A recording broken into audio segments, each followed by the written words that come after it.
Sa ating colleagues, kaya Senator Bato, Senator Bongo, Mista, magandang umaga sa inyong lahat.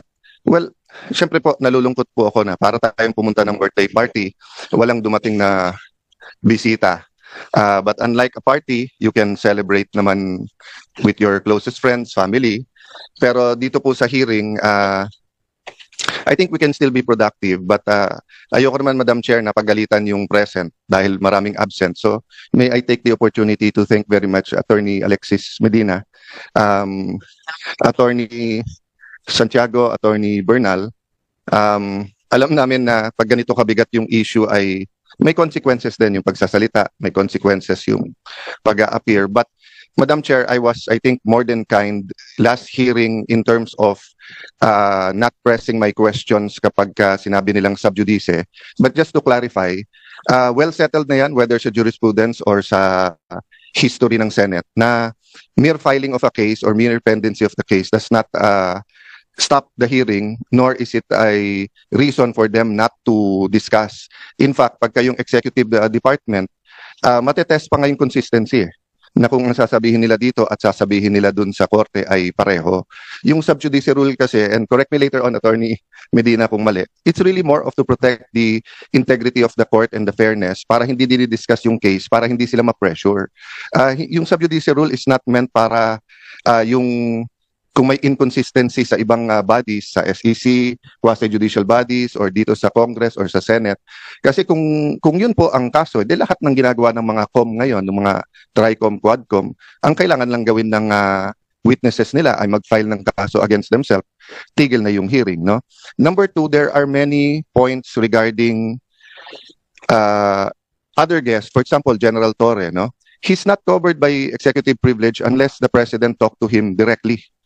Ang executive privilege, pagkaalam ko, kasi kasama po ako doon, ako po nag-chair nung investigation sa ZTE nung na-discuss po itong mga issues na to at na-bring up for the first time in, at least in a recent history, yung executive privilege. Ang purpose ng executive privilege, pareho din ng purpose nung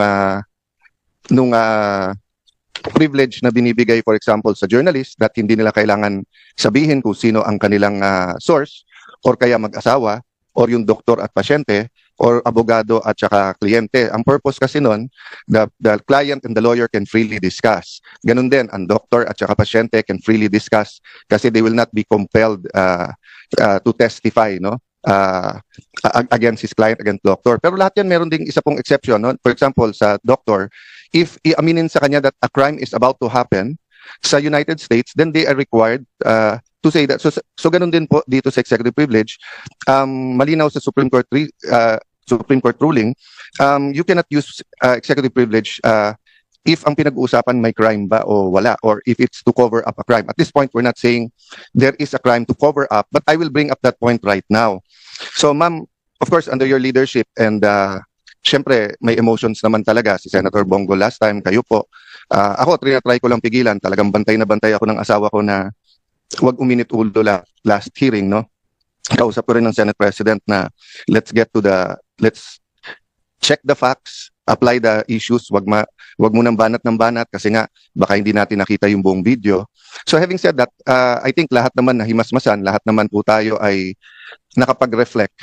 So I was reflecting on, and ma'am, pwede ba after this just to show a short video ni General Torre? Kasi ito ma'am, Republic Act number 7438, an act defining certain rights of a person arrested, detained, or under custodial investigation, as well as the duties of the arresting, detaining, and investigating officers, and providing penalties for the violation thereof.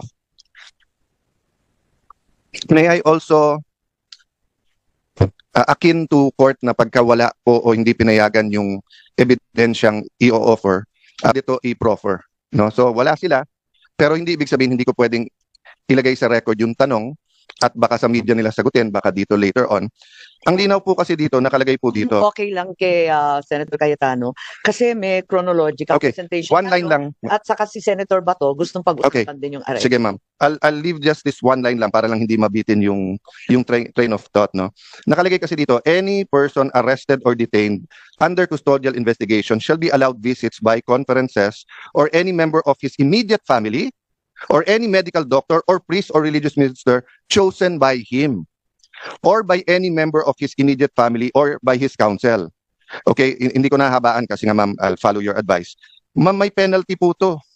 Ang penalty nito, any person who obstructs, prevents, or prohibits any lawyer, any member of the immediate family or person arrested, detained, or under custodial investigation, or any medical doctor or priest or minister by his counsel or by his counsel from visiting and conferring privately chosen by him or by any member of his immediate family with him, or from examining and treating him. Ma'am, by his choice at any time, I'll go back to the title at saka dun sa nakalagay. Nakalagay dito, hindi lang custodial investigation basta arrest or detain. So he was arrested and detained. So even if magdebate tayo na custodial investigation ba yun o hindi, no? So ma'am, ang ano po dito, ang penalty is imprisonment of not less than 4 years nor more than 6 years and a fine of 4,000 pesos. So ang question ko, meron na bang report dito sa arrest at kinasuhan ba si General Torre? Last question, ma'am. Tuwing magpapa-aresto lately, parang ang pinaka-effective si General Torre, di ba? So nung pina-aresto si Pastor Kibuloy, grabe yung mga nangyari at ginawa, di ba? Nung pina-aresto po si President Duterte, yun naman pinag-uusapan natin, nakita naman natin. Nung nag-hearing po ako tungkol sa tulay na sa Isabela na gumiba, hindi po nag-attend si Secretary Bunoan. Sinabi ko lang, kailangan ko pa bang i-designate si General Torre para kunin si Secretary? The next time, nag-attend na siya. So ito tanong ko, ma'am, pag nag-issue tayo ng subpoena at hindi siya mag-attend at kinontempt natin, pwede bang ang utusan kong hulihin si General Torre ay si General Torre?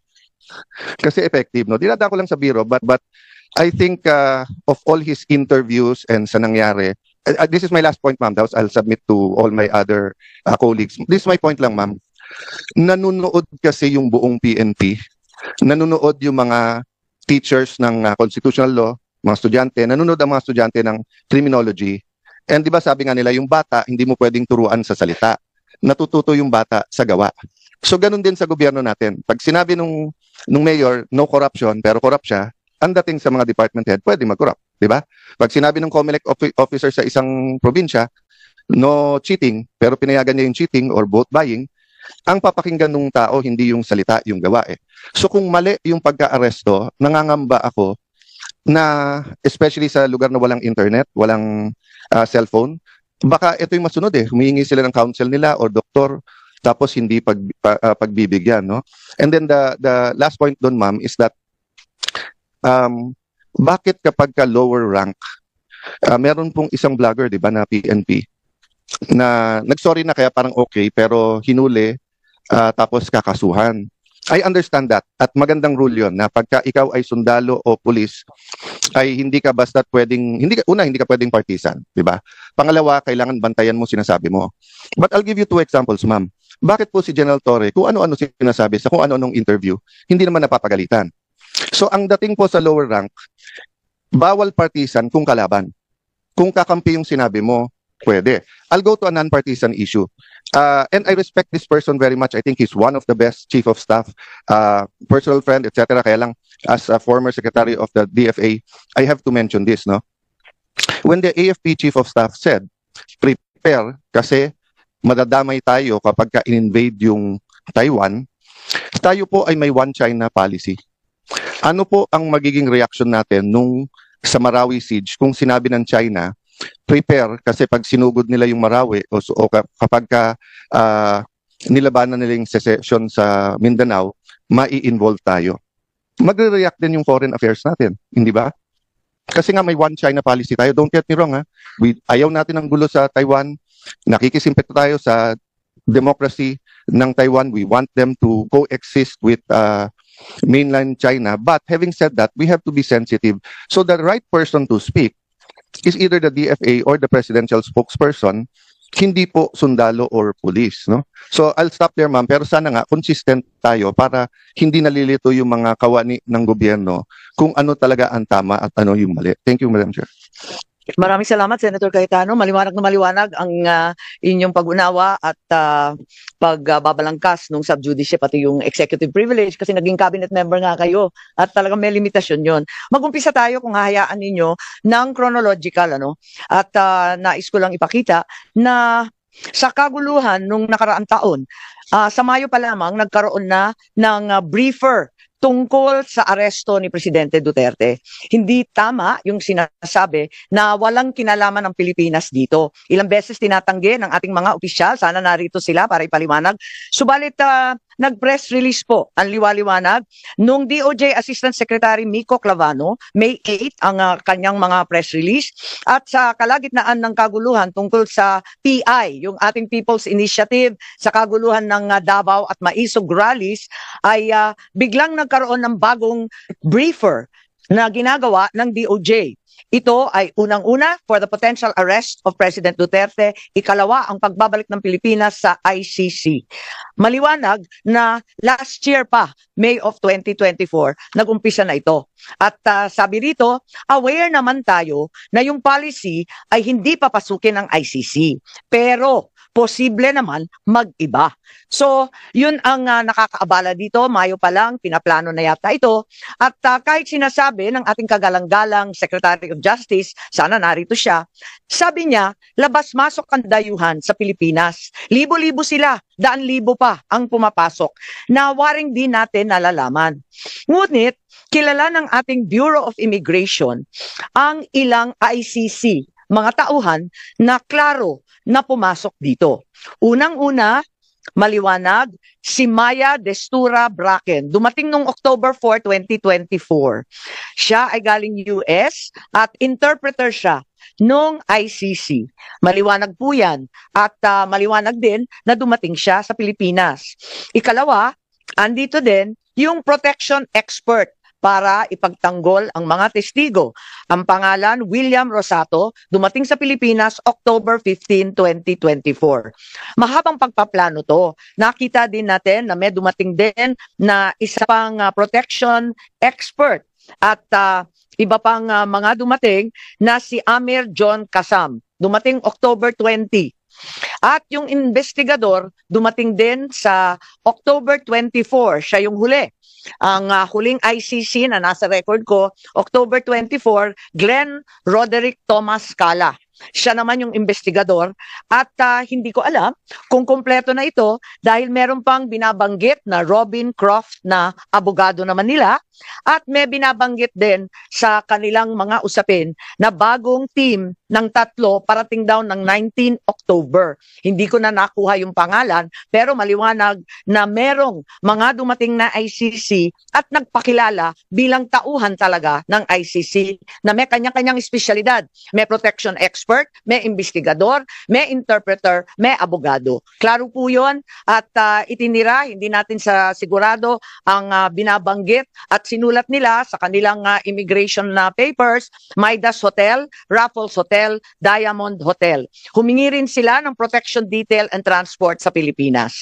So maliwanag na ang Pilipinas ay tumulong at talagang nagpakita ng partisipasyon.